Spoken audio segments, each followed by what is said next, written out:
প্ৰথমতে মই সমূহ জাগিৰোডবাসী ৰাইজ তথা অসমবাসী ৰাইজক নৱবৰ্ষৰ হিয়া ভৰা ওলগ জনালোঁ। বিগত বছৰৰ দৰে এই বছৰো আমি নখোলা উত্তৰৰ পৰা ৰঙালী বিহু সন্মিলনেৰে তিনিদিনীয়া কাৰ্যসূচীৰে বিহু উদযাপন কৰিছোঁ। এক বহাগ প্ৰথম দিনা আমি পতাকা উত্তোলনেৰে আৰু খেল ধেমালিৰে বিভিন্ন কাৰ্যসূচীৰে আমি বিহুখন উদযাপন কৰিছোঁ। এই মুকলি বিহুত লোককৃষ্টি দলৰ লগতে আমাৰ বিহু দলৰ প্ৰদৰ্শন হৈছে। আমি এনেধৰণৰ জাগিৰোডবাসী ৰাইজৰ সহায় সহযোগত আৰু জাগিৰোডবাসী ৰাইজৰ আমি সহায় সহযোগ পাইছোঁ। এনেকৈ আমি প্ৰত্যেক বছৰে যাতে আগন্তুক দিনবোৰত বিহু পালন কৰিব পাৰোঁ, জাগিৰোডবাসী ৰাইজে যাতে সহায় কৰে, ইয়াকে কৈ আমি আজি বিহু সমিতিৰ ফালৰ পৰা সকলোলৈ ওলগ জনালোঁ। ধন্যবাদ। বিগত বৰ্ষসমূহৰ দৰে এইবেলিও আমি জাগিৰোড আন্তঃসন্থা উদ্যোগত এখনি মুকলি বিহু আয়োজন কৰিছোঁ। এই মুকলি বিহু জাগিৰোডবাসী ৰাইজৰ সহায় সহযোগত আমি অনুষ্ঠিত কৰিছোঁ। এই মুকলি বিহু জাগিৰোডৰ বিভিন্ন প্ৰান্তৰ তিৱা কৃষ্টি দলৰ লগতে অসমৰ বিভিন্ন প্ৰান্তৰ সাংস্কৃতিক দলসমূহে অংশগ্ৰহণ কৰিছে আৰু আমি আশা ৰাখিছোঁ অনাগত ভৱিষ্যতেও আমাক যাতে ৰাইজে সহায় সহযোগ আগবঢ়ায়, তাৰে আশা থাকিলে। আৰু সদৌ শেষত সকলোকে ৰঙালী বিহু ওলগ আৰু শুভেচ্ছা জ্ঞাপন কৰিলোঁ।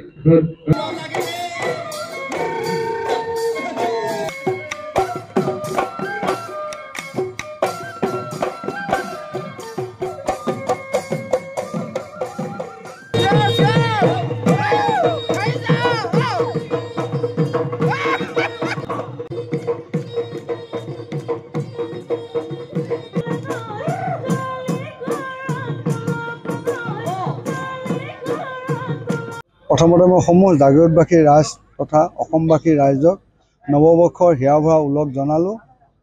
বিগত বছৰৰ দৰে এই বছৰো আমি নখোলা উত্তৰৰ পৰা ৰঙালী বিহু সন্মিলনেৰে তিনিদিনীয়া কাৰ্যসূচীৰে বিহু উদযাপন কৰিছোঁ। এক বহাগ প্ৰথম দিনা আমি পতাকা উত্তোলনেৰে আৰু খেল ধেমালিৰে বিভিন্ন কাৰ্যসূচীৰে আমি বিহুখন উদযাপন কৰিছোঁ। এই মুকলি বিহুত লোককৃষ্টি দলৰ লগতে আমাৰ বিহু দলৰ প্ৰদৰ্শন হৈছে। আমি এনেধৰণৰ জাগিৰোডবাসী ৰাইজৰ সহায় সহযোগত আৰু জাগিৰোডবাসী ৰাইজৰ আমি সহায় সহযোগ পাইছোঁ। এনেকৈ আমি প্ৰত্যেক বছৰে যাতে আগন্তুক দিনবোৰত বিহু পালন কৰিব পাৰোঁ, জাগিৰোডবাসী ৰাইজে যাতে সহায় কৰে, ইয়াকে কৈ আমি আজি বিহু সমিতিৰ ফালৰ পৰা সকলোলৈ ওলগ জনালোঁ। ধন্যবাদ। বিগত বৰ্ষসমূহৰ দৰে এইবেলিও আমি জাগিৰোড আন্তঃসন্থা উদ্যোগত এখনি মুকলি বিহু আয়োজন কৰিছোঁ। এই মুকলি বিহু জাগিৰোডবাসী ৰাইজৰ সহায় সহযোগত আমি অনুষ্ঠিত কৰিছোঁ। এই মুকলি বিহু জাগিৰোডৰ বিভিন্ন প্ৰান্তৰ তিৱা কৃষ্টি দলৰ লগতে অসমৰ বিভিন্ন প্ৰান্তৰ সাংস্কৃতিক দলসমূহে অংশগ্ৰহণ কৰিছে আৰু আমি আশা ৰাখিছোঁ অনাগত ভৱিষ্যতেও আমাক যাতে ৰাইজে সহায় সহযোগ আগবঢ়ায়, তাৰে আশা থাকিলে। আৰু সদৌ শেষত সকলোকে ৰঙালী বিহু ওলগ আৰু শুভেচ্ছা জ্ঞাপন কৰিলোঁ।